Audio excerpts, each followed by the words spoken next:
શ્રી કૃષ્ણ. સ્વાગત છે તમારું આરબી ઠાકોર કુકિંગ ચેનલમાં. આજે આપણે એકદમ નવો પરોઠો બનાવીશું જે બાળકોને અને મોટાને બધાને બહુ જ ભાવે. અહીંયા પાટલા ઉપર મેં ઘી લગાડી લીધું છે અને અહીંયા રોટલીનો લોટ લઈ લીધો છે. સરસ મસળી લેવાનો છે. તમે જોઈ શકો છો આપણે રોટલીનો જે લોટ હોય એ રીતનો જ મેં લોટ બાંધ્યો છે. આપણે સરસ આ રીતે લુઓ વાળી લીધો છે. હવે આપણે આની રોટલી વાણી લઈશું. આપણે રોટલી સરસ વણી લીધી છે. હવે આપણે અડધી સાઈડ ઉપર અહીંયા ગોળને સેટ કરવાનો છે. જેને ગળ્યું ભાવતું હોય એને તો આ પરોઠો બહુ જ ભાવશે.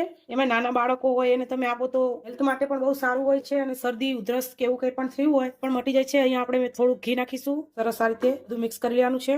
સરસ એક સાઈડ આપણે ઘી અને ગોળ આ રીતે ચોપડી લીધું છે. હવે આપણે બીજી સાઈડ થી રોટલીને આ રીતે થોડું થોડું પાણી વાળી આંગળી કરી અને આ રીતે ફરતી આપણે લગાવી દેવાની છે, જેથી કરીને આપણી પરોઠો જે બનાવીએ એ ઉખડે નહીં. આ રીતે ફરતી સાઈડ આપણે પાણી લગાવી દેવાનું છે. પછી એક સાઈડ થી આપણે આ રીતે બંધ કરી દેવાનું છે. સરસ એકદમ ફિટ બંધ કરવાનું, નહીતર ગોળા બહાર નીકળી જશે અને પછી ટેસ્ટમાં એટલી બધી મજા નહીં આવે. આ રીતે જોઈ શકો છો. હવે આપણે ગેસ ઉપર લોઢી ગરમ થવા મૂકી દીધી છે. હવે આપણા પરોઠાને આપણે આના ઉપર નાખીને શેકીશું. લોઢી સરસ ગરમ થઈ ગઈ છે. આપણે અવરેકથી પરોઠાને લોઢી પર મૂકી દઈશું ને અહીંયા આપણે થોડું થોડું ઘી નાખીને શેકી લઈશું. તમારે તેલમાં નાખવું શેકવો હોય તો પણ શેકી શકો છો. અહીંયા ઘી થી શેકવાની છું. આ રીતે થોડો થોડો તમે ઊંચો કરો એટલે ઘી નીચે સુધી જતું રહેશે. હવે આપણે પરોઠાને પલટી લઈશું. એકદમ મસ્ત મજાનો પરોઠો આપણો શેકાઈ ગયો છે. ચલો ઉતારી લઈએ અને ગરમા ગરમ આપણે સર્વ કરીએ. પરોઠાને આપણે પાટલા પર લઈ લઈશું અને વચ્ચેથી આ રીતે કટ કરી દઈશું. તમે જોઈ શકો છો મસ્ત મજાનો અંદરથી ગોળ પીગળીને બહાર આવે છે. તમે જોઈ શકો છો કેટલો મસ્ત પરોઠો આપણો બન્યો છે. તો જેને ઘી ગોળ ભાવતું હોય, પછી જેને ઘૂઘરા ભાવતા હોય એને આ પરોઠો જરૂરથી ભાવશે. તો તમે પણ એક વખત આ રીતે ગોળના પરોઠા જરૂરથી બનાવજો. અને જો તમને મારી આ રેસીપી ગમી હોય તો લાઈક, શેર અને સબસ્ક્રાઇબ કરવાનું ભૂલતા નહીં. આવજો અને જય શ્રી કૃષ્ણ બધાને.